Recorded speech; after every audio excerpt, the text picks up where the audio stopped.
Okay, today we are in the most famous verse on raising children, and that is Proverbs 22:6.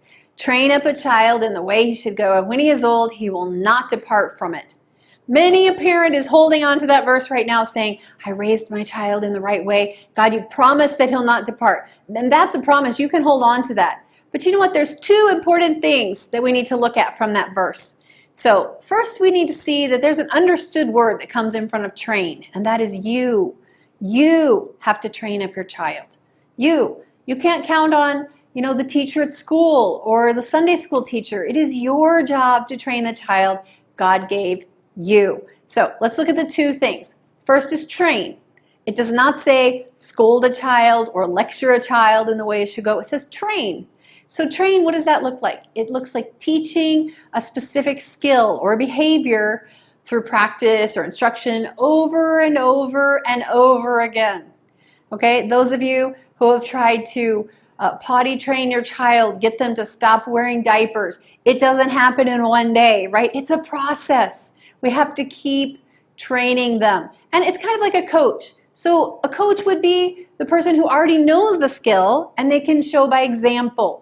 So you don't just take any coach.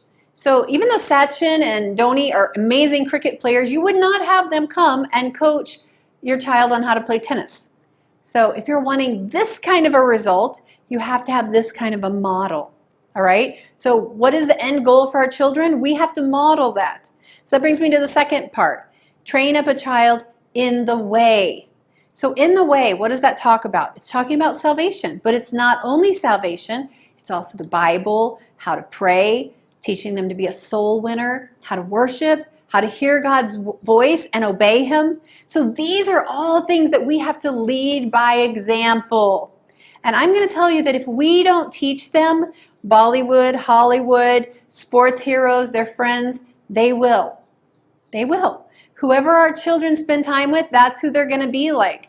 They will adapt to them. And 1 Corinthians 15:33 says, bad company corrupts good values.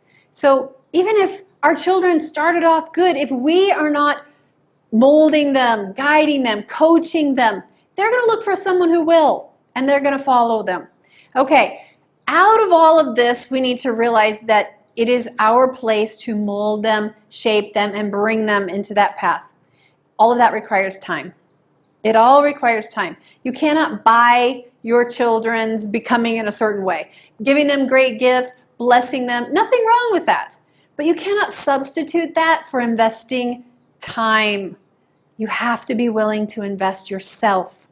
All right, anyone can have children, but not anyone can raise champions and influencers. That requires yourself.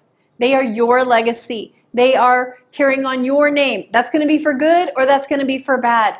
And there's a quote that says, cherish your children because they are your footprints that you'll leave behind. So going the second mile, what kind of footprints are you leaving behind? Are you leaving footprints like John Edward that we talked about yesterday? What a legacy. Or by default, are we leaving a bad legacy, of drama and problems and mistakes and failures? Are we leaving that because we didn't take time to invest in our children? So it's up to us, parents, to make time, to be that influencer in our child's life. We have to train them in the right way.